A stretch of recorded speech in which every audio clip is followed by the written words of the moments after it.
Bismillahirrahmanirrahim. Assalamualaikum warahmatullahi wabarakatuh. Bagaimana kabarnya anak-anakku kelas 3A, B, dan C pada pagi hari ini? Semoga kalian tetap dalam keadaan sehat walafiat dan selalu dalam lindungan Allah Subhanahu wa Ta'ala. Amin. Anak-anakku, sebelum pembelajaran dimulai, jangan lupa kalian berdoa dan sholat duha dulu ya, agar dimudahkan dalam memahami pembelajaran yang akan Ustazah sampaikan.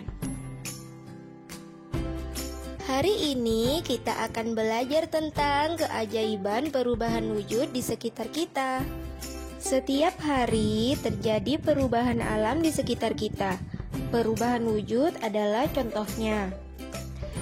Lalu, bagaimanakah perubahan wujud yang terjadi dalam proses pembuatan garam?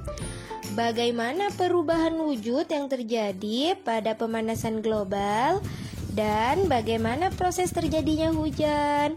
Silakan kalian simak ya. Garam dihasilkan dari air laut. Petani membuat ladang garam di pinggir pantai. Ladang garam ini berbentuk tambak-tambak untuk menampung air laut. Pantai yang tidak memiliki banyak sungai, contohnya pantai utara Pulau Jawa, Madura, Sumatera, Sulawesi, dan pantai-pantai di daerah Nusa Tenggara. Tahukah kalian bagaimana proses pembuatan garam? Yang pertama, petani menyiapkan petak tambak. Kemudian, tanah di dalam petak dipadatkan. Setelah dipadatkan, tambak diisi air laut dengan kedalaman tertentu.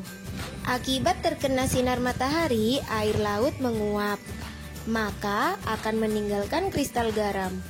Lalu, tambah air agar lapisan garam semakin tebal.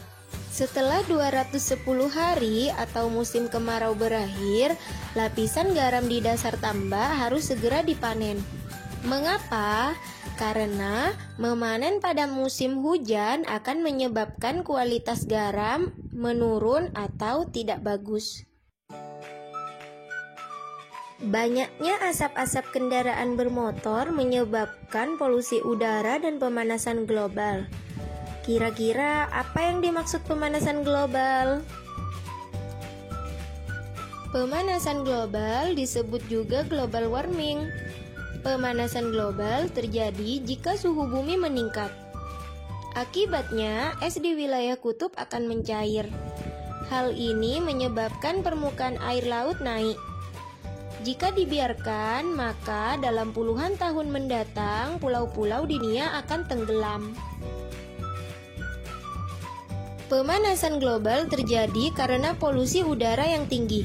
Asap kendaraan bermotor dan asap pabrik menyebabkan pancaran sinar matahari tidak dapat keluar dari bumi. Akibatnya, suhu bumi semakin panas. Tumbuhan dan hewan pun merasakan dampak pemanasan global. Akibat kesulitan beradaptasi, beberapa jenis hewan dan tumbuhan mungkin akan mengalami kepunahan. Pada akhirnya, manusia akan merasakan kekurangan bahan makanan dan mengalami bencana kelaparan. Kita dapat mengurangi laju pemanasan global. Caranya dengan mengurangi pencemaran udara. Contohnya, berjalan kaki atau menggunakan sepeda untuk pergi ke tempat yang dekat. Mencintai dan memelihara tumbuhan dan tanaman. Karena tanaman dan tumbuhan merupakan paru-paru dunia dan menghemat pemakaian listrik dan air. Pernahkah kamu memperhatikan terjadinya hujan? Hujan terjadi karena adanya perubahan wujud. Sebagian permukaan bumi berisi air. Ada sungai, danau, kolam, dan lautan yang terisi air. Air di permukaan bumi menguap terkena panas matahari. Uap air akan berubah menjadi awan. Awan akan mengembun menjadi titik-titik air. Kemudian titik-titik air jatuh ke bumi. Itulah yang dikenal sebagai hujan.